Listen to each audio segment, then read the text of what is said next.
Let's get into this $90 WoW mount. I think Blizzard has been putting together a lot of goodwill. They've had a lot of goodwill, and then they did this. This sucks, dude. Like, I get it. I get it. People are going to buy it. I've already seen people buy it. And the reason they're buying it is because it's exactly like the old Longboy mount. However, it also has a mailbox on it, which makes it infinitely better. The problem with this is the original Longboy mount is 5 million gold. And it was a status symbol for everybody that found a way to farm gold back then, which is kind of useless now because you could just use a WoW token in order to go and get their Longboy mount. And now someone can buy this for the cost of more than a AAA game and a half. This is not going to breed goodwill. It is going to make a shitload of money. I've already seen a ton of them in towns, just an insane amount. Even people in my own raid have them. It is egregiously low value to me. It's a $90 mount inside of a video game. This reminds me of Star Citizen. You're buying an in-game car. You're buying a collector's car. That's what that is. It's a shitload of money for no reason. You could just, like, literally,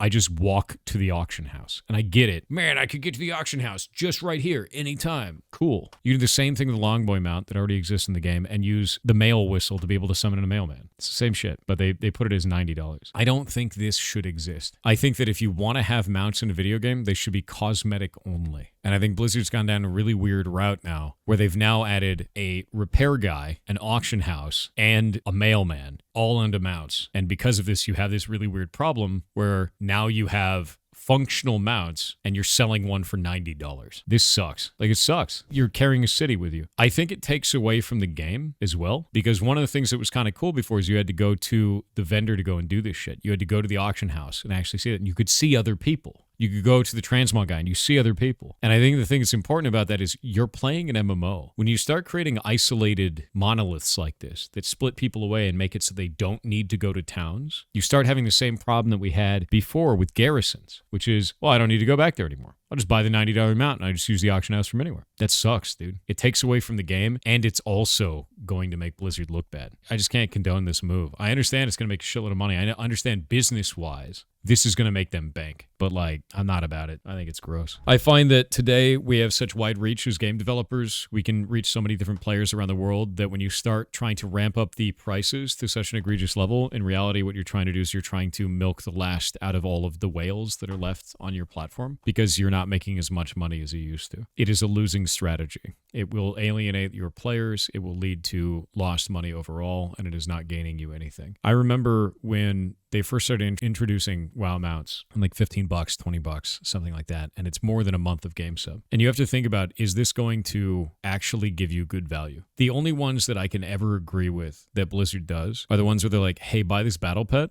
we're doing a charity drive. And when you buy this battle pet, we give the money to charity. That's a phenomenal move. I think it's a great way to build goodwill inside of the community, do really cool shit, and give a reward to people in game. I like that. This is not only like just greed, like in a really negative way. It's just straight up greed. Like, hey, let's sell a mount for $90. But on top of it, the item itself represents that greed because it's covered in gold and has an auction house on it. It's just like the most egregious bullshit that I have seen them release in forever. And I just can't back it, man. Like, a lot of really cool stuff went into that patch for the 20th year anniversary. The new raid stuff is cool as shit. I think it's phenomenal. But, like, this is dumb. If you are one of those customers and you do think you're getting good value out of it, I hope you enjoy them out. And I know there are going to be some content creators that'll be like, you're a piece of shit, people should spit on you, whatever it's going to be. Right? Like, there's always takes like that. I can't get behind that. If you think you're getting good value out of it, awesome. For me, I hope that there are less people that think they get good value out of this kind of stuff. I hope that the business turns away from these types of things. And I will always work every day to ensure that anytime I touch anything that has microtransactions, that those things with microtransactions are cheap, because that's what they should be. Microtransactions, not more expensive than a AAA game. It's insane to me. How'd you do this? I'll show you.